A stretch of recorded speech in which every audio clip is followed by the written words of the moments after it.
Welcome to episode 24. Yay! Woo! That's almost a quarter way to 100. Almost. Glad you can count. I can. I knew what episode it was this time ahead of time. I made sure we were prepared. Virtual high fives. We can't do anything right.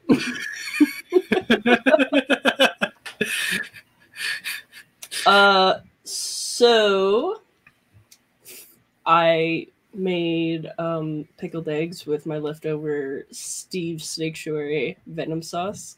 I've been putting that shit on everything. So have I. So I'm gonna try my eggs in a couple days. But I anticipate they're going to be real good because that hot sauce is some of the best shit I've ever eaten in my life. I know. It's better than Frank's. I haven't touched Frank's since I got it. Frank's doesn't even compare. Brandon took all the good hot sauces home. You lost in rock, paper, scissors. It's not my fault. Brandon's stupid and thought my paper beat his paper the first time. So I could have got the green sauce, but I was nice and informed him that he was just stupid. I thought you did scissors, so that was my bad. But guess who's stupid now? I got the green sauce and you don't. Fuck you. I'll order more. I'm going to order 10 bottles of green sauce. Just order a whole box of it. Yeah, exactly. Yeah. Yeah, I've just been working, and now I'm not working for the next few days, so that's exciting.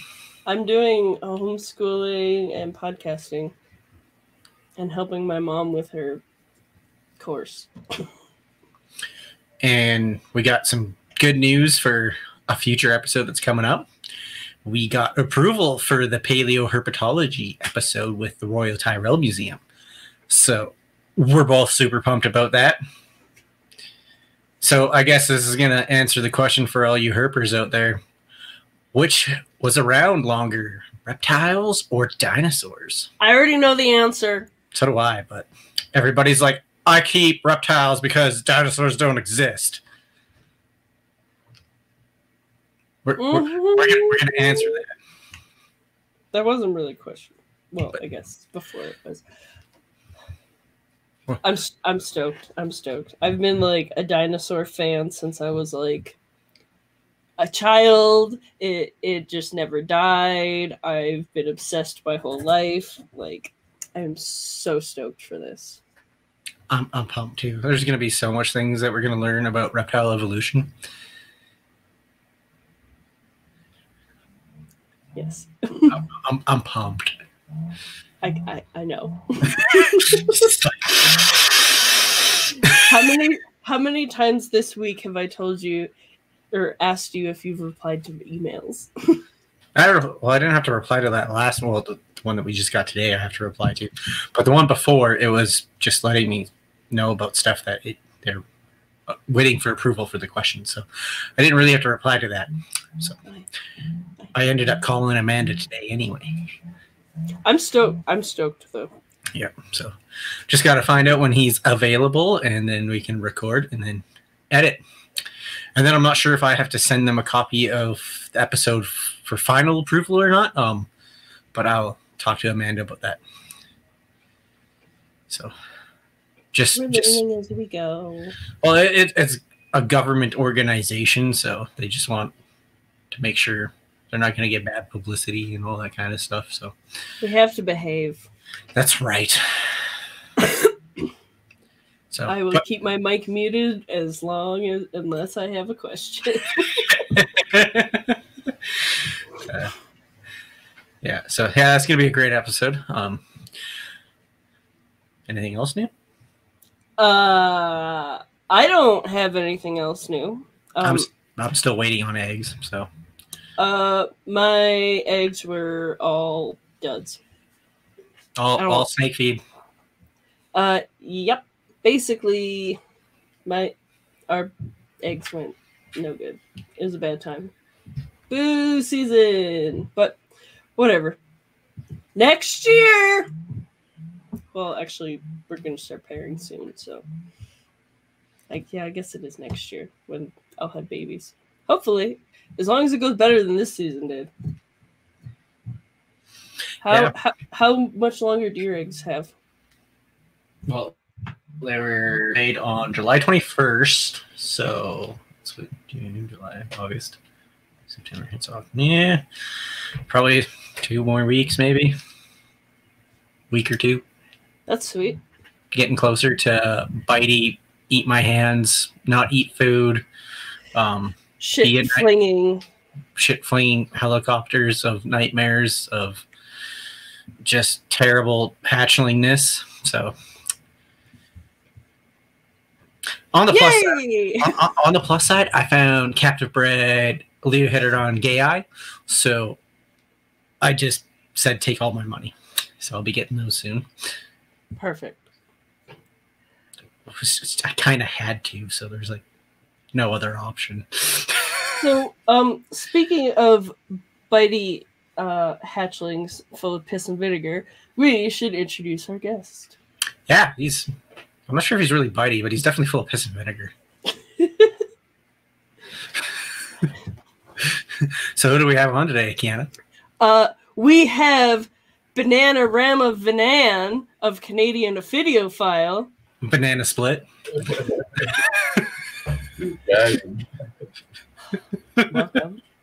Welcome. Okay. Brandon's laughing way too hard at his own jokes. It's because it's that thing that we were talking about that we still got to send them. I know. I don't have any Banana Vanan memes saved. Good. They're, I'm not like a month ago. She's like, "Hey, whatever happened?" I'm like, "No." just you wait. It's coming, and it might not be memes. Sometimes we just mail people stuff. Yeah, it's Halloween, so you know. Oh man, yeah. Speaking of which, I gotta get started on that. I gotta do something. What you got there? I have a northern pine snake female. That is way bigger than I thought that they were. Yeah, she's about 13 years old, I think. She came from Chris Stinson, actually. Oh, cool. And she was probably around 8, 9 years old when I got her already about 3, 4 years ago. And she's given me 2 beautiful clutches. I raised her babies up, and her babies have given me clutches now this year too for the first time. So she's grandma this year. So, yeah. And I was just thinking, again, she was actually roving out, like moving around. Like, you're nice. I'll take you out. Now everything's full of piss and vinegar around here.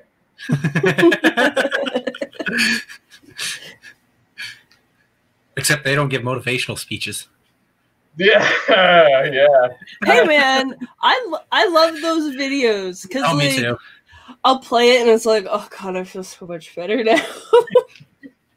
Well, that's what I have to do for myself because I got this stupid thing. I'm trying to I'm working out every day and I'm like, I get up every morning and it's like 5, 6 days and I'm like, you never want to.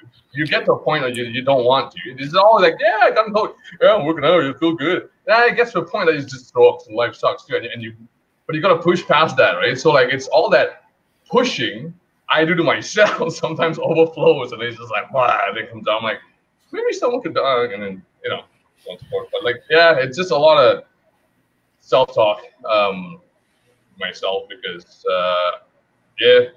I found myself to be my own enemy a lot of times, to not serve my purpose. And then, once you start aligning things, once you realize like, okay, maybe you can just, figure your shit out. Yeah. I tell that to myself basically. And and here we are. So I still have to do that. It's one of those things that it's a muscle. You just gotta keep exercising it. If you don't, eventually you'll get lazy, you'll get sloppy too. And I can't afford that right now. So it's go time. Yeah, everybody's kind of their own worst enemy, especially when they critique themselves always, and then they're always thinking they're not doing the best. Yeah, right. I mean, there's some people who can't do that, and some people are worse than themselves than anyone else can do too. So I mean, I don't know if I was ever that bad, but I was like, it was definitely enough that I just had to. And then like, it was really the snakes. When I like about was it like November last year, right? Like when I went full time and left Tyrone's, this was it. I had to make this work. Nothing else could get in the way. This was my source, and it's something I've always wanted since I left the oil patch. Was actually to be able to do things and not just be told what to do, and actually do things within my power to be able to control. It's not a control thing. Yes, maybe, but it's more of a just opportunity. So you can seize whatever opportunities you choose for yourself. So, but here we are. Motivational speech done, though. Let's talk about. So, it's a problem. as someone that's known you since before you were just doing this all by yourself, how'd you really get started? What? With all of it, with everything, all the snakes. Way back, like yeah, total beginning. Way back. We're talking like nerd faced where you're like 7 years old catching spiders on the school fence and all the other friends are playing games and you're just like, oh, this looks a cool spider. Like to the point of like while I was grade 3, I had an enterprise.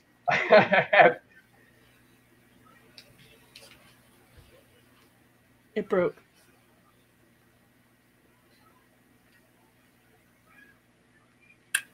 Brandon, it broke. Uh-oh. This is early on this time.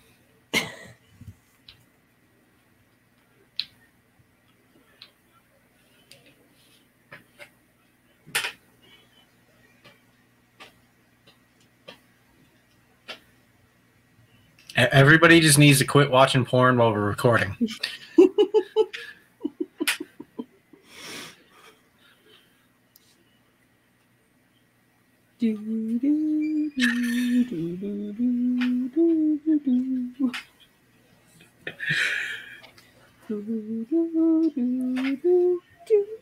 Oh, and you're gone.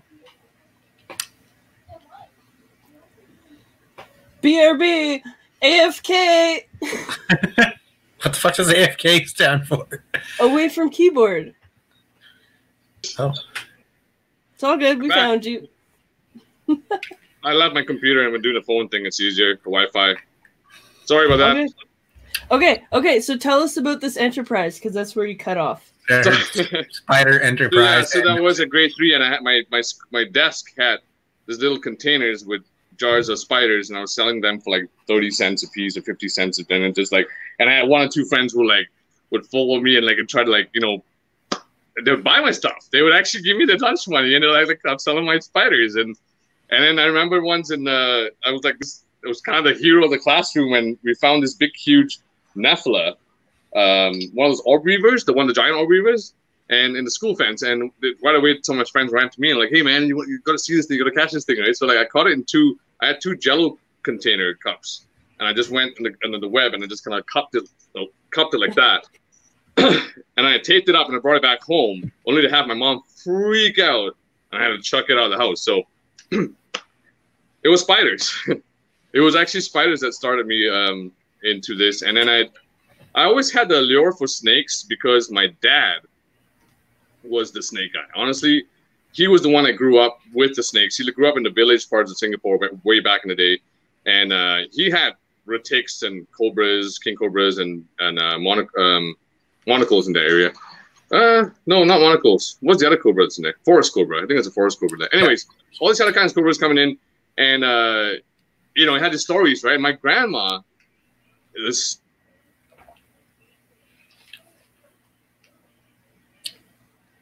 the internet hates us today. Apparently. Oh, there we are. Okay, I thought I lost you again.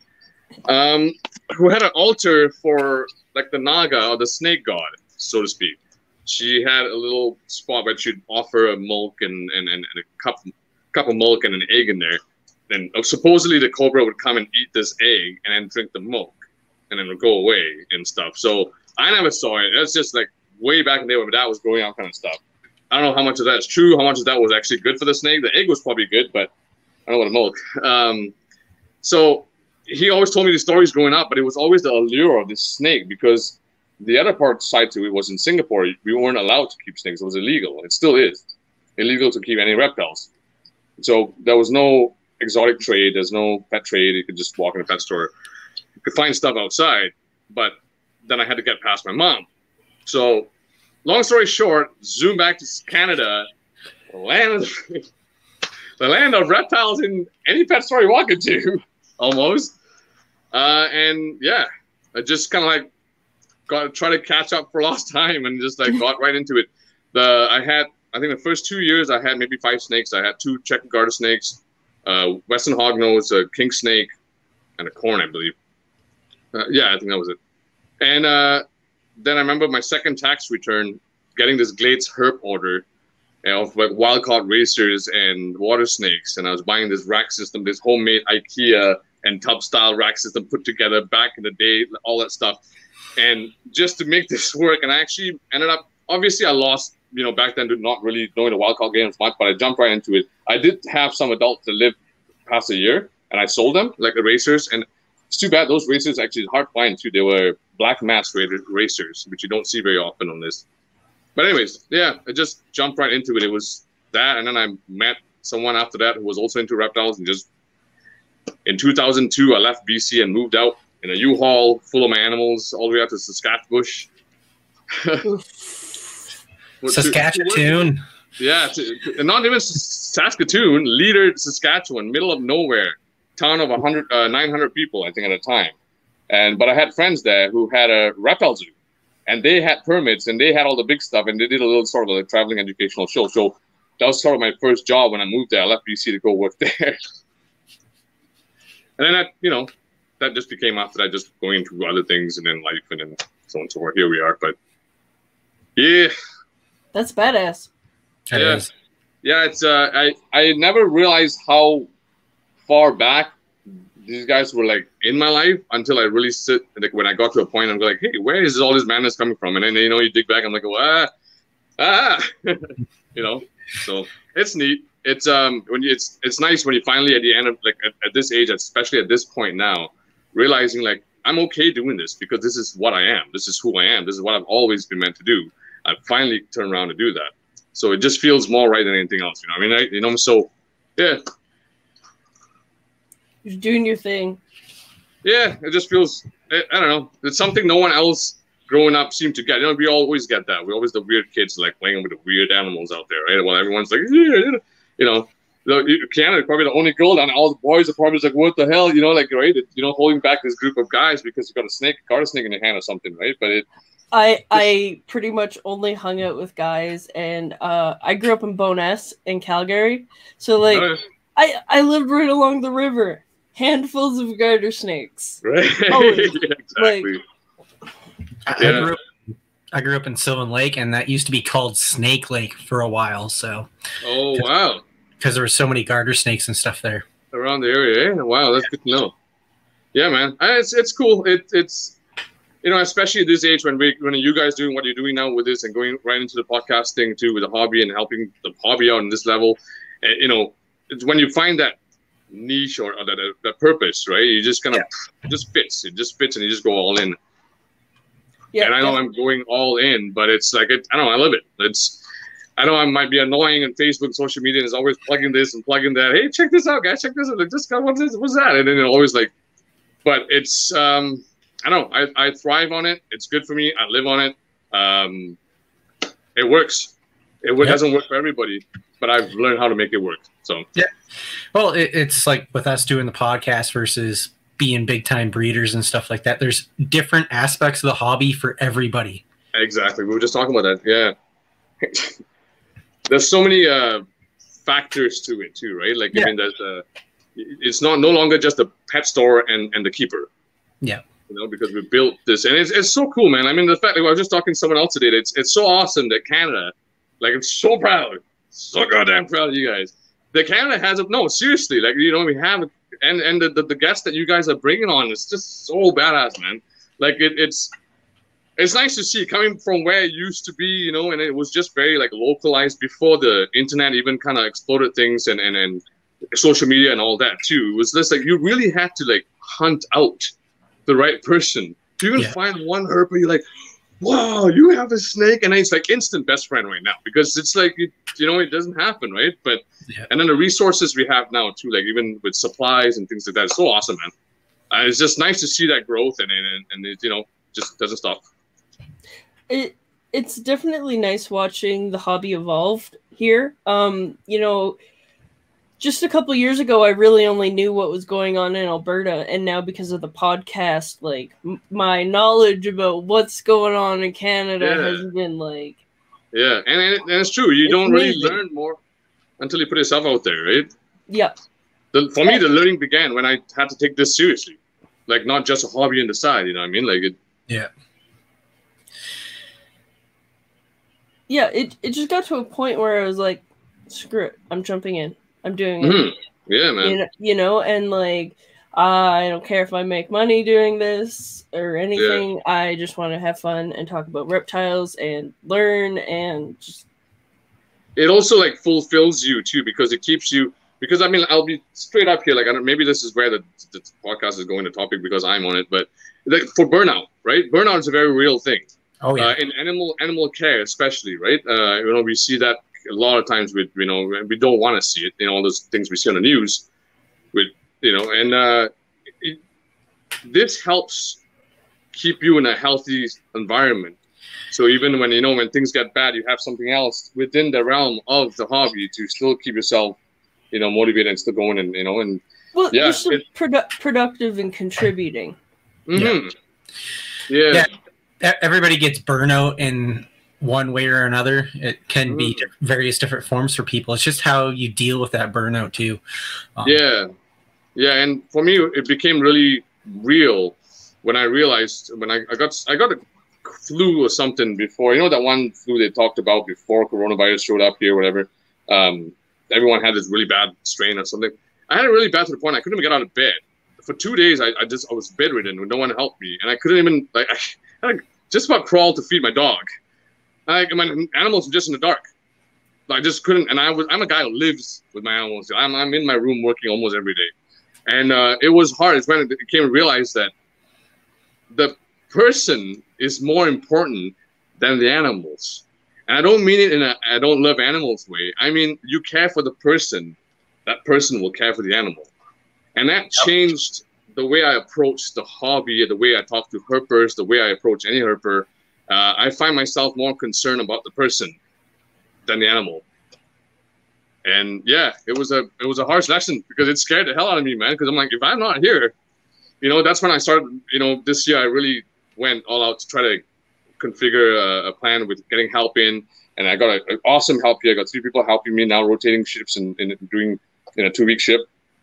And keeping up with the animals too. So if I ever get too distracted or, you know, I have fail safe, right? Because in a small town too, Medicine Hat, the resources are very, very limited as far as capable hands go. Mm-hmm. Straight up, you know, because either someone's already doing their own thing, they already got their own animals and their own job and their own time, they don't have the time, or you're going to have someone who's just starting right from ground up, which is fine if you want to put that time into it. But to do it all of a sudden, and for that many people to try with this collection, it was just too much. I did try that with 1 or 2 people. It was just too much. It was too much to expect out of someone. Yeah. So I ended up having to, serendipitously, actually, I ended up having a few good people to work with. And I rely on them heavy. They're important as hell to me because, not to say that this wouldn't operate without them, but it's key. And that's why I say, like, I think I had as a post I made recently or something, I was telling someone, it's not about the reptiles anymore for me. It's about the people. Well, yeah, because reptile care starts with people. Yeah. Personal care is, you know, how you care for yourself is how you care for the animal and all that kind of stuff too. It goes from there, right?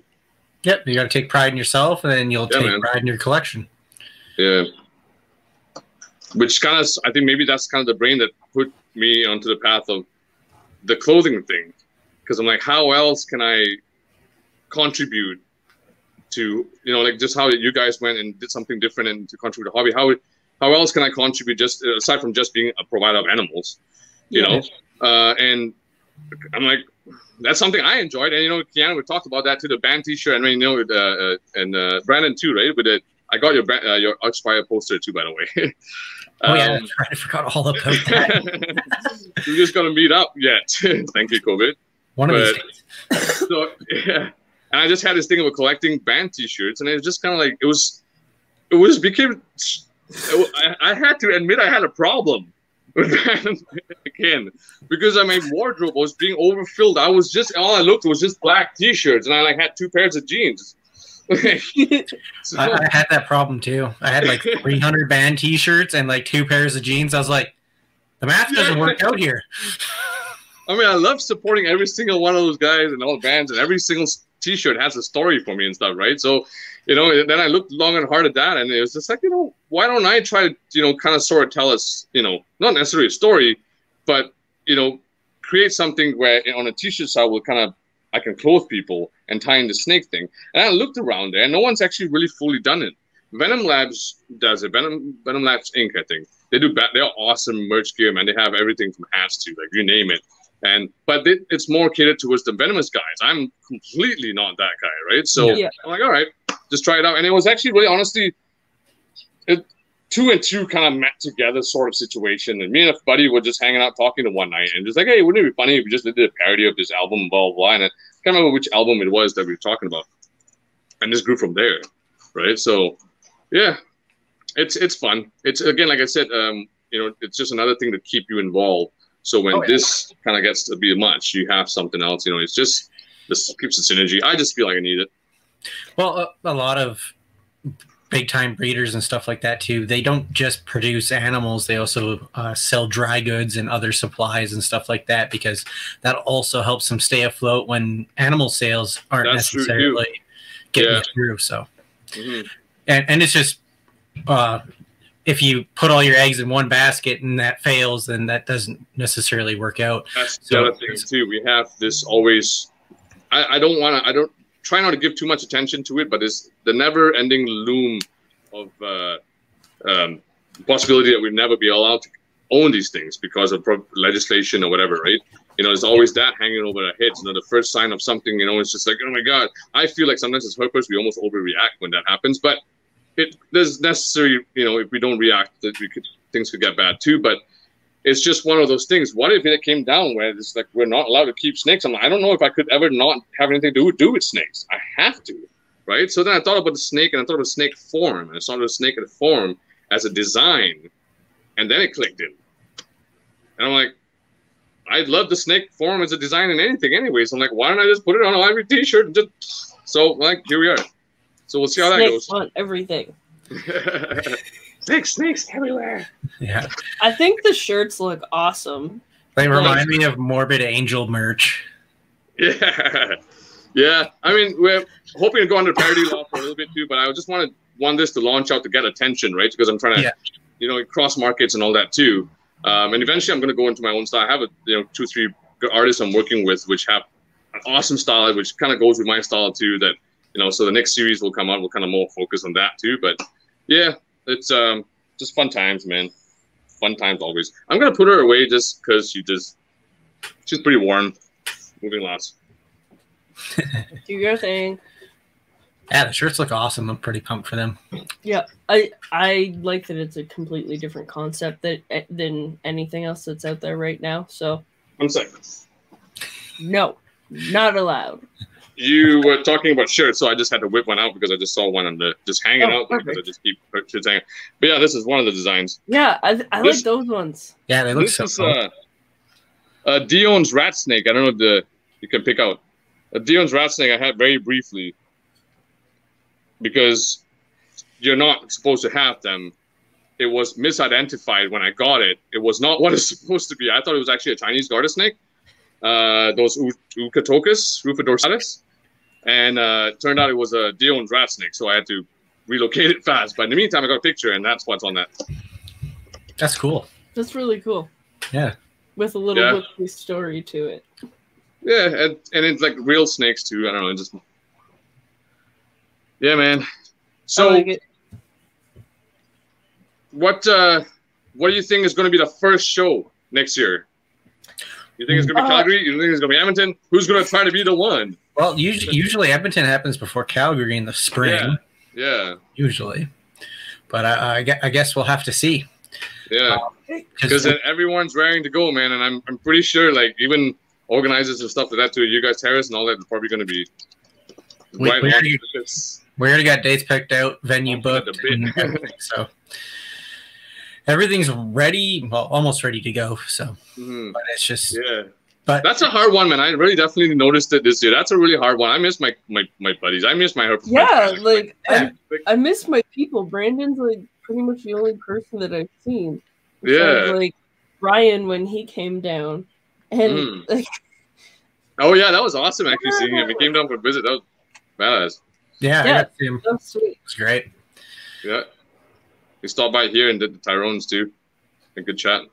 Nice. Me and Brandon still have to get down there.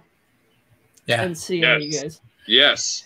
We have ideas. But snakes are gone outside, so try to come when snakes are around. Because I'll take you out and see you stuff, show you stuff. That'll probably be like a next year thing. Well, when Terrace was doing the rattlesnake research out in Brooks with, I can't remember the guy's name, they were doing it in October, so. Giant dinosaur? Yeah, out in Brooks, doing the rattlesnake research. So, well, dinosaur is closed off now. I mean, it's not closed, but the park's closing. So I don't know what access there anymore. Yeah, I don't know because they were still spotting rattlesnakes pretty late in the season. So yeah, you'll see them now, like right close to the dens, on a sunny day. But it'll just be them peeping out the holes and just they're not really going to be out basking. Yeah, like I feel like just based on how my snakes also kind of reacted slightly because my room is sort of not exposed, but I let it cycle a little bit with the outside temperature. Yeah. So it triggers them too, and my snakes here know it. And I've been, like I said, the last few weeks I've been going out. I went out to Drumheller, I went out to Saskatchewan, and I went out the dens out here too. And for most part, most of them started gathering already. This year is weird though. It has thrown the animals off because it's kind of like it was a late start, and it was like kind of not late, but late, sort of normal. I don't know. End. No, you can tell like the timing is just weird. It was a slow start for everything because like even gardening was screwed up this year. Right? Yeah. And it's still really warm right now too. So because this time last year in Calgary we had snow. It's like 0 degrees overnight over here. Well, yeah. Well, it's still pretty warm during the day, but overnight it's pretty cold. But we haven't seen snow yet, so that's kind of a bonus. Yeah, I mean, and you're right. You'll see rattlesnakes out more so than bull snakes. You'll see rattlesnakes. I don't know what it is. Rattlesnakes seem to tolerate more. The bull snakes need full sun, and then you see them out. Yeah. I definitely want to come herping in springtime if we don't get to it this season. So it's getting pretty cool now. So it's probably going to be slim pickings. I want to see if we can find some little what are they called? Lizards, shorthorns. Yeah, those. Yes. Shorthorn lizards. Yeah, we went out. A buddy of mine went out 5 times this year. I went out 3 other times with him. I went out to the same spots, didn't see one. Not sure what the reason was. We went to 2 of his spots, 2 pretty big areas we covered actually, and never saw the one. So it's weird too because according to him, they're tricky to find because you could be right over them and not even notice that they're. Well, yeah, because aren't they only like 2 inches? And they blend right in, especially baby season because he said around that time would have been baby season, and unless they move, you don't see them. And even when they move, you easily mistake them for a spider because they're that small. Wow, that's crazy. Yeah. Like, so it's tricky. I grew up hiking in Drumheller and that area with my dad, so like I saw lots of rattlesnakes and stuff like that. I just want to see the itty bitty lizards. Yeah, I know. I just want to see them all, and I want to see the scorpions because that's cool too. Yeah, the scorpions are sweet. Scorpion's awesome. What species is it that we have here? Peruroctinus boreas, the northern scorpion. Or I think northern boreal or northern scorpion. Yeah. That's they are rampant, man. Like I didn't realize how many we have until I went out at night with blacklighting them. Yeah. All over the hills, and it's so cool. Like I went out one night, I took a couple friends out, and we saw mating behavior. We saw cannibalistic behavior too, but we thought it was mating, but it was that stinger was in there pumping venom to this little guy. And as soon as we spooked them a little bit, the little guy ran away. So I knew it wasn't. Scorpions have different parts. They don't use a stinger for mating. Anyway, so yeah, we saw all kinds of sizes too, man. They were big ones too. Like I've never seen them that big, but the females get pretty big, at least from what I've known or looked at. Look like females based on the pectines. And they pack a punch. I've had to test it.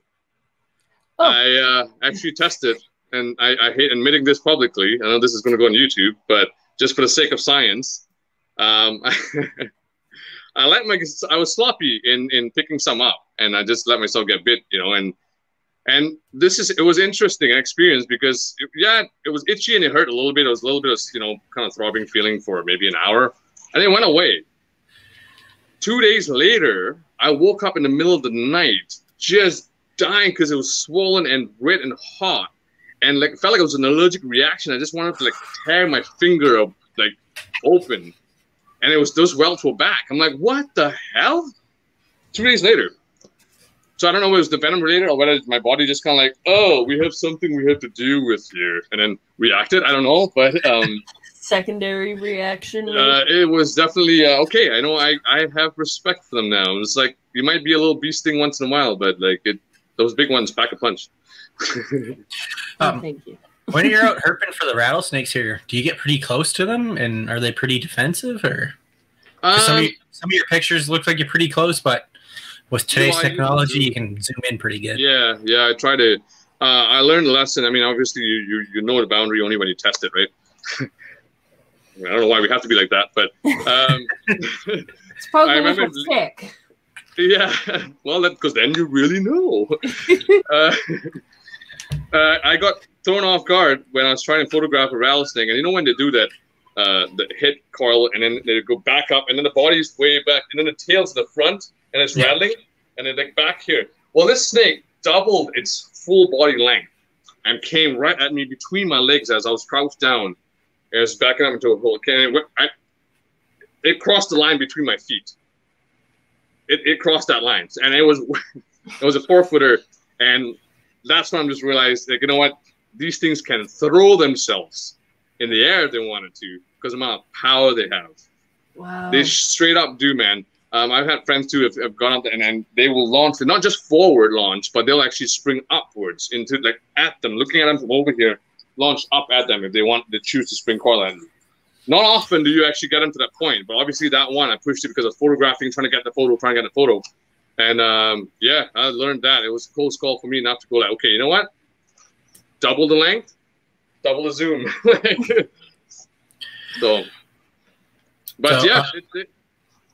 They're neat. They're pretty predictable though, in a sense that they don't really want to bite. It's the last resort. They're not strikers. They're not prone to striking. They will rattle in a heartbeat, like 20 feet away from you when you're walking by them in a bush. When I was a kid, I would hear them rattling long before I'd even see them. It's like, okay, so there's a snake around us somewhere. You know, of course, like on a cold morning and so on and so forth, sometimes maybe they're not really, reactive as much. But even when I went out to the dens this time too, when it was still kind of, fall temperatures, the teens, they were pretty reactive. I don't know how it was, just by the vibrations that were that sensitive. A lot of the areas we went to too doesn't have a lot of human traffic too, so they're probably more sensitive because there's not a lot of vibrations in the area. So, but yeah, they are definitely an awesome species. I love being in the prairies because I have 3 of my topmost favorite species. I say king snakes, but king snakes is because I can't work with these other 3. It's rattlesnakes, bull snakes, and hognose. Straight up, like I'll give up my collection in a heartbeat just to work with bull snakes. Bull snakes are so cool. great. They look really cool. Maybe not so much just like, okay, they are a pitched wolf is, aside from them just being this grotesquely oversized cousin to gopher snakes for no reason, and they're one of the few northernmost latitudes egg-laying species we have in Canada too, because a lot of ones you have in Ontario all further down in latitude.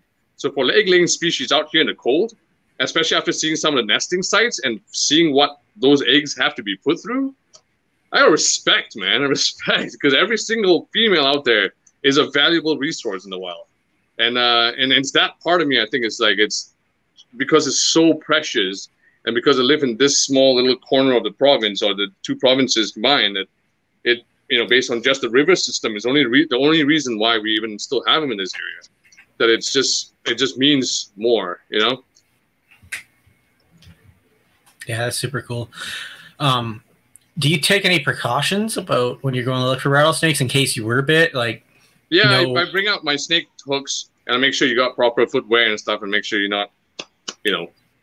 I do go up in shorts and stuff like that, but the brush is usually the grass. The terrain is not usually in high grass.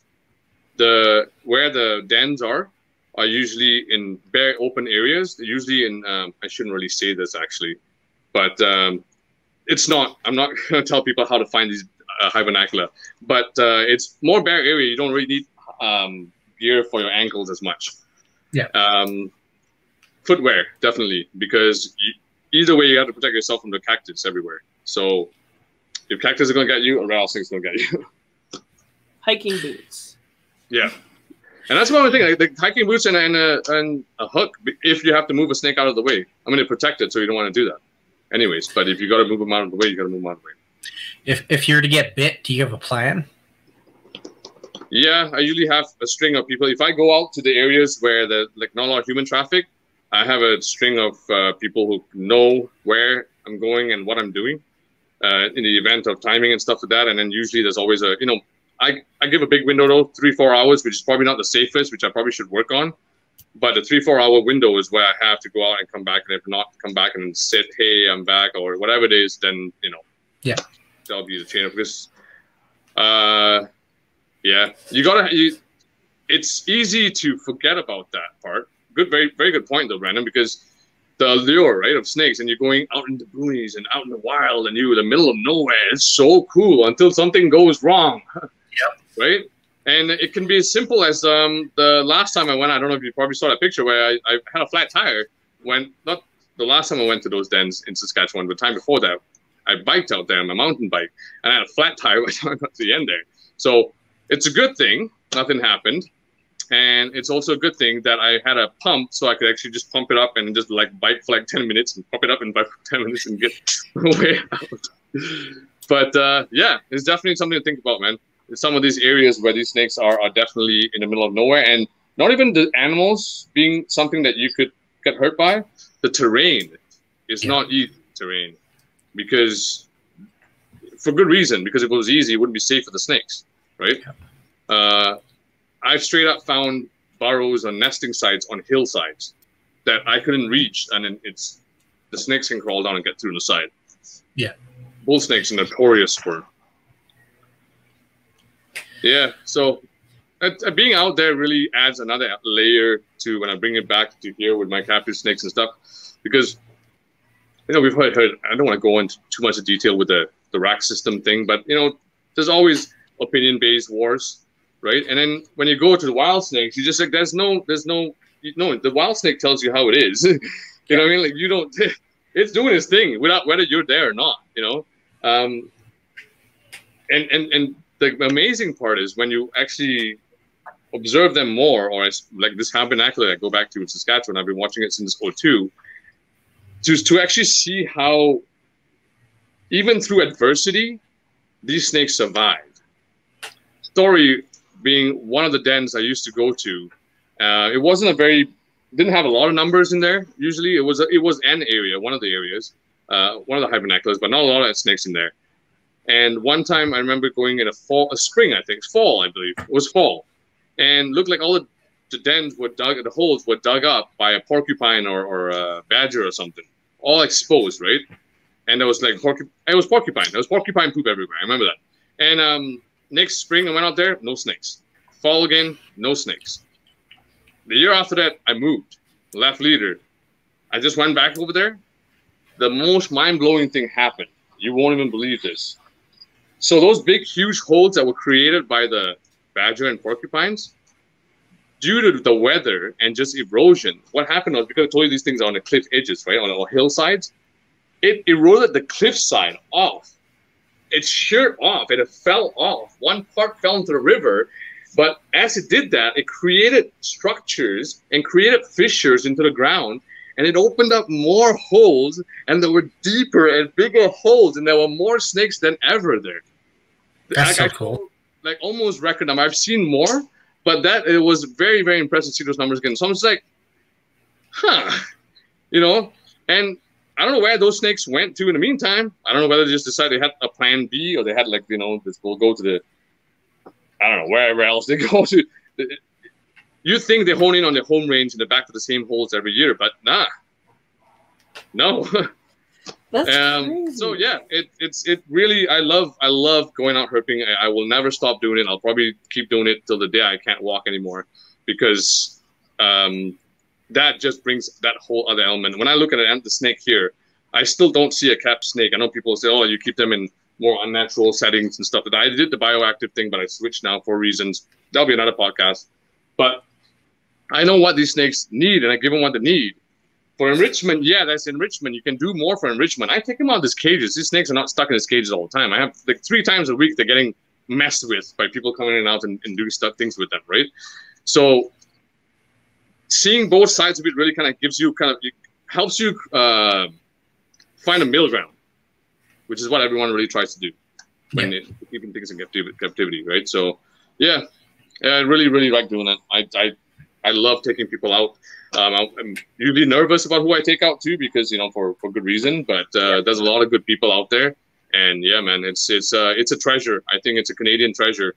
Any of the snakes that we even have in the country, you know, because yeah, it's just cold here 8 months of the year. So I mean, for ectotherms, I mean, cold-blooded species out here, why?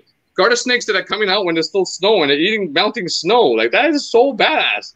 They have antifreeze in their blood, like, yeah, it's crazy. The wood frogs that freeze and come back, like, it's, you know, it's that marvel of nature still never. I'm still that 7-year-old kid in the school fence, you know, that hasn't changed.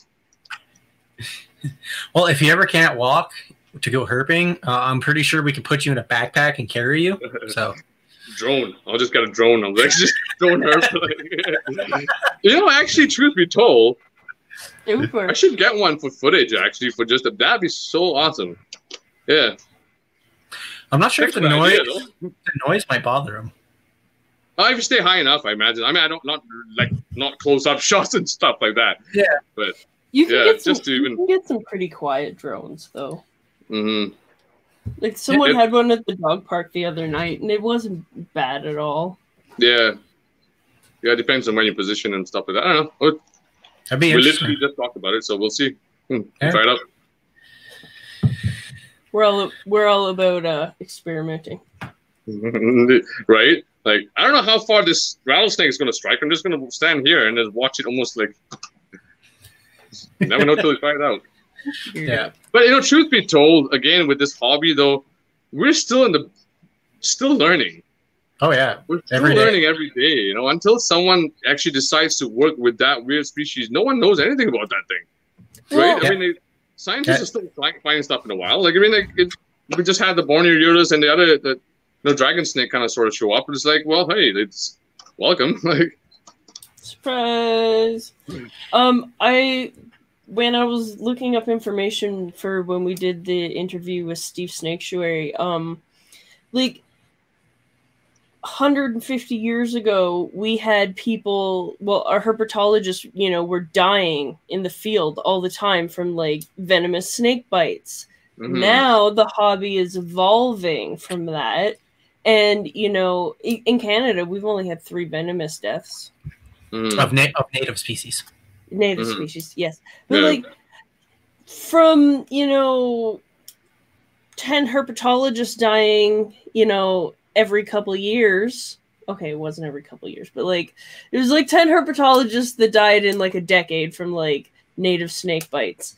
You know, from now, it's not too common. You know, especially in you know, captive settings.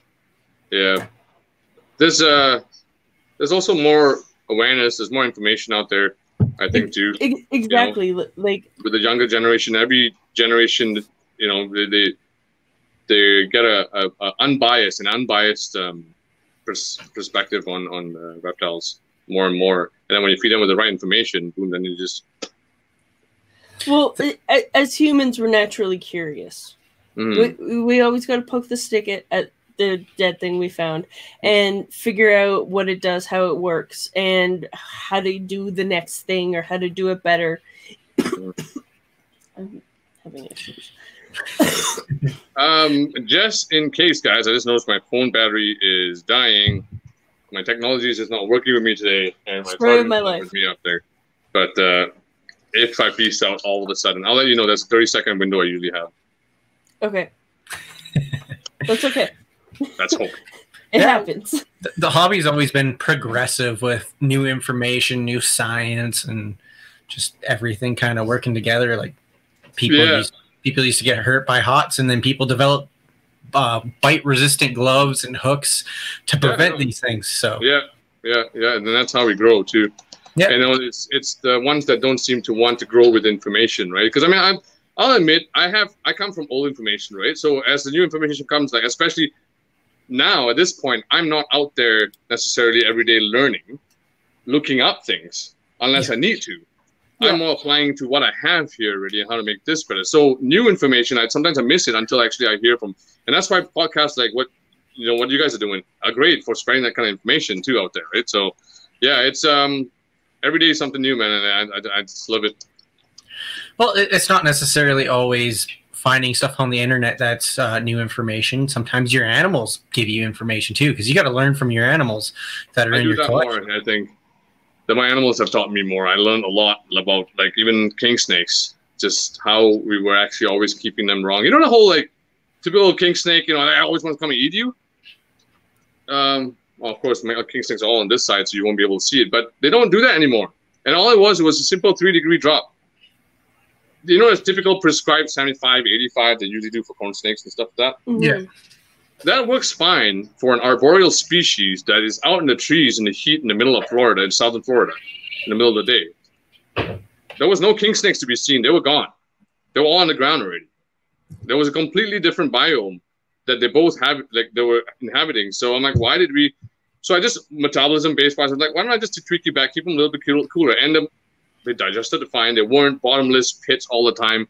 They acted like normal snakes, just like all the other snakes. I take them out. Yeah, sometimes you still grab them. They still have that feed response, but it's not. They weren't that typical psychotic, you know, king snake reputation that you hear, right? Another thing I also learned with this Florida king snakes, especially, is how much they're sight hunters.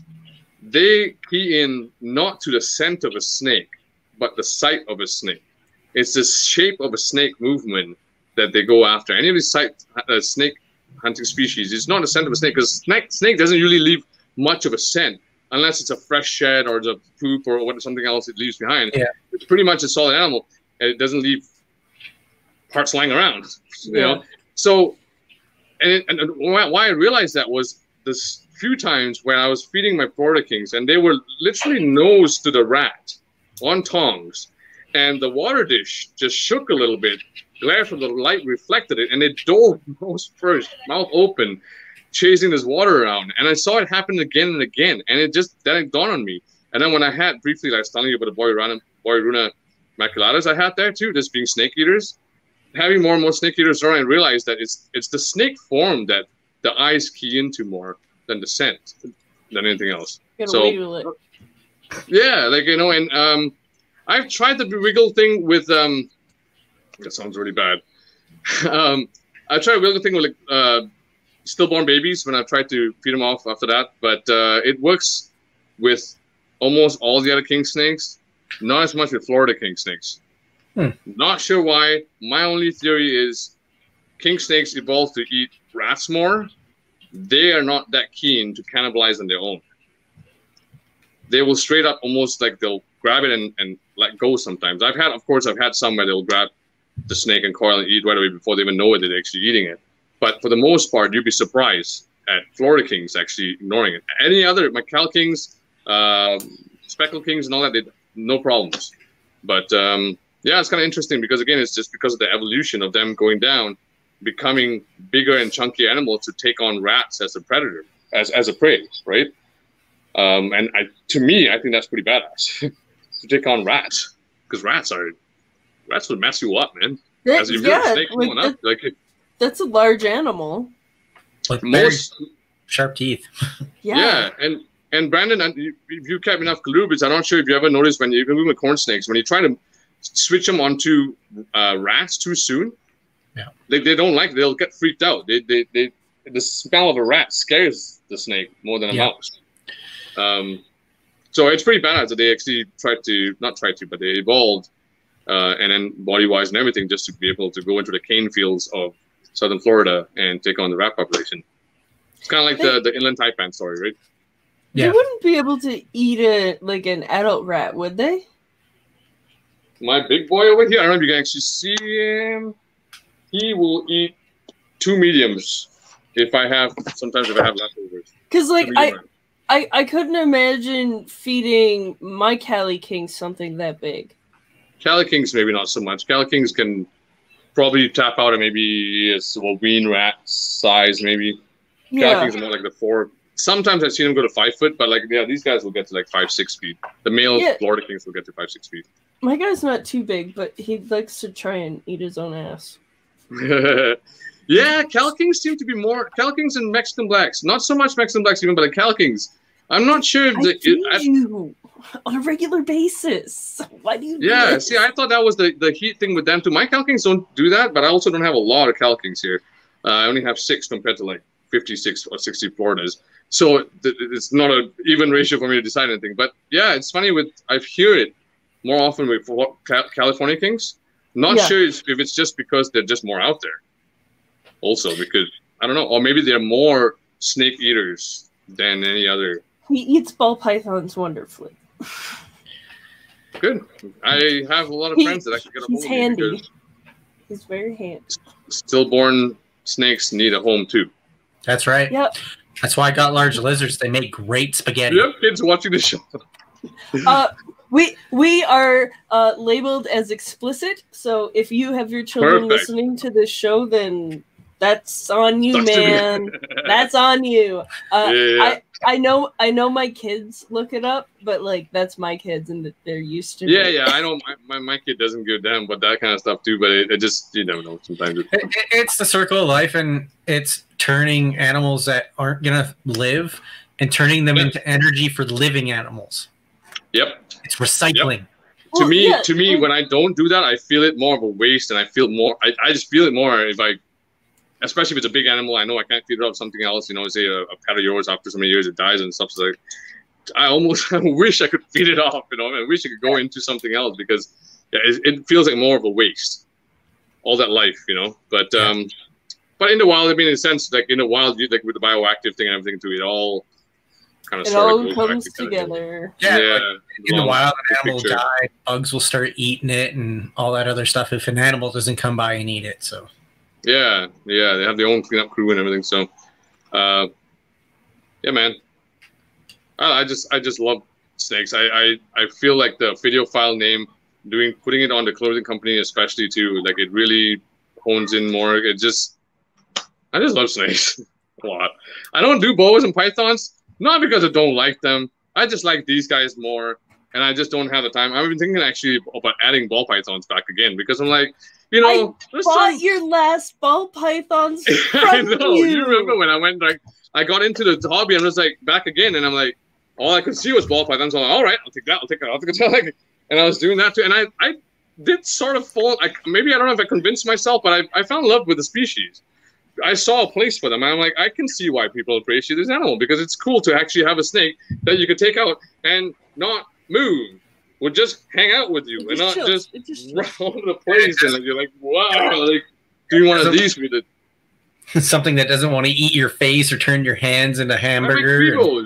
I wish my Cribos were nice, but no, I had to get into yellowtail Cribos, not the blacktails or indigos or the common ones. No, yellowtails. Why? Because they're awesome and assholes, but that's why I love them. Those are the fun animals, though. Yeah, man. I have a tokay gecko in here. I have a macklotz in here.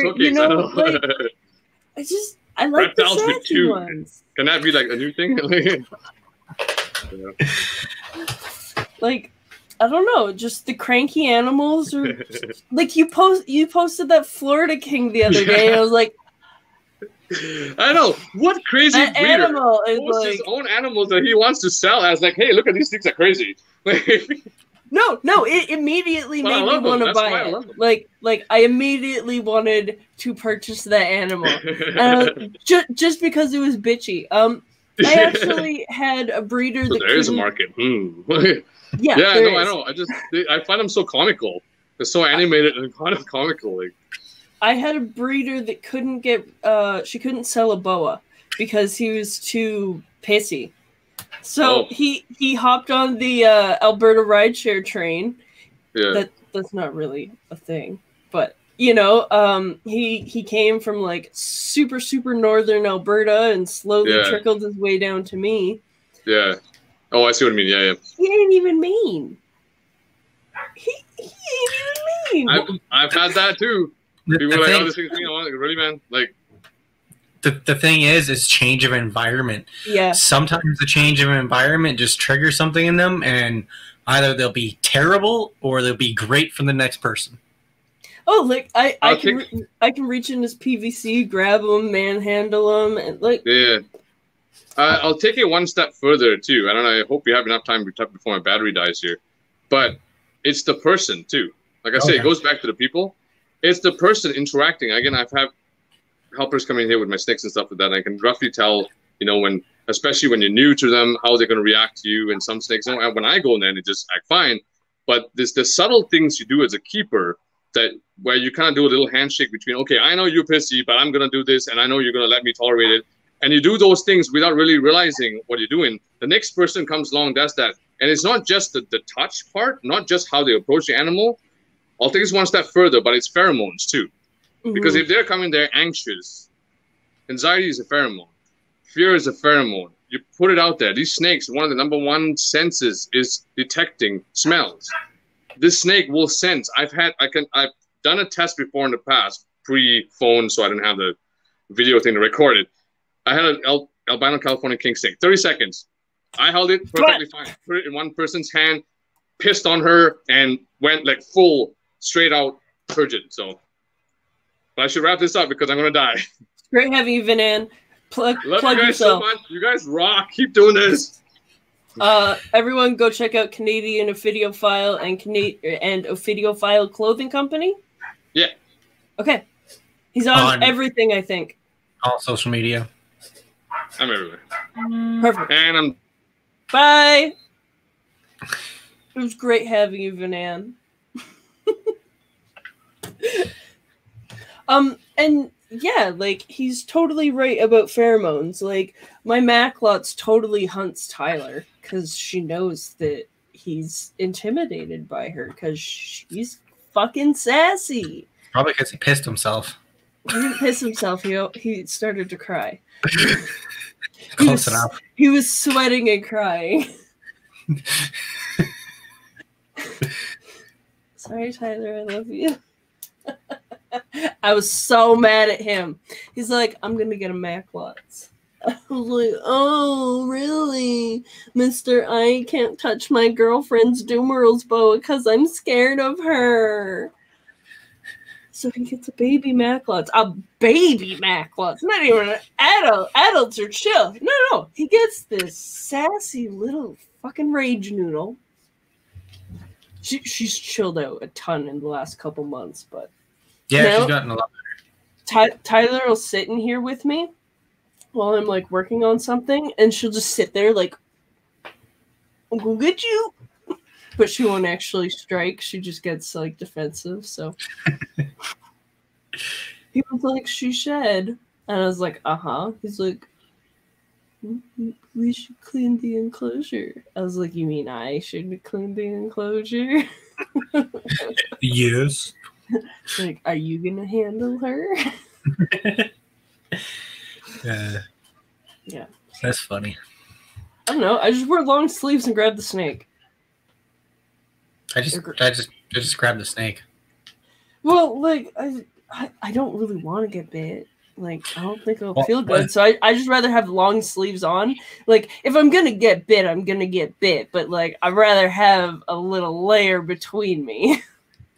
Well, with all these little asshole hog noses that I have, You're more used to it. Like, I've been bit once, and it was before I like really got into reptiles. Someone needed a place where they could keep their snake, and I was like, okay. I was at Pisces, and they were like had this rainbow boa, and they're like, "Oh yeah, it's great. It doesn't bite." It bit you. Yeah. And they're just looking at me like, "How do you do what?" And I'm just sitting there. Cool. Well, my buddy dropped off a mouse, like a live mouse, for me to feed it. So what do? I take the snake out of its enclosure and I put it in its feeding tub after I've already handled this mouse. What happened? Tell me what happened. Oh, I'm not sure if I can piece this together, Kiana. It go bit right on the tip of my finger. Just the tip. Just the tip. The tip. Yeah, and so like, I know it's not going to hurt very much, but it doesn't feel good either. It's more surprising than anything. Yeah, it's the jump reaction that I know that I'm going to do. Shock factor. Yeah, exactly. And I just like rather not fling my snake. You know, like I never have anybody. I've never like panicked like that. Maybe in like a real life situation not involving reptiles.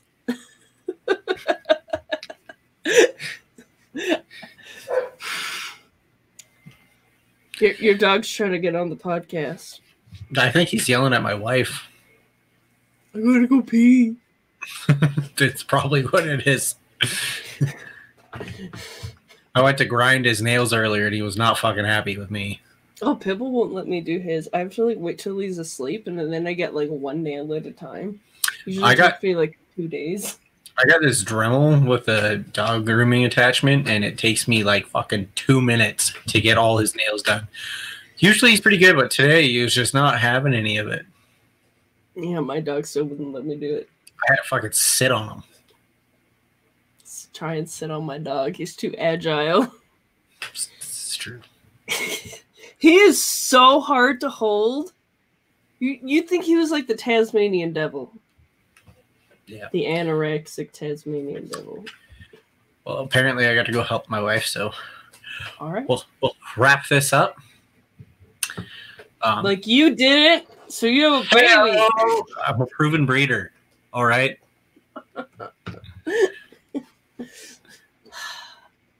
So, with that said, thank you to our Patreon supporters, Superior Serpents, Ophidians by Design, Kayla Mans, and Gwendolyn Lee.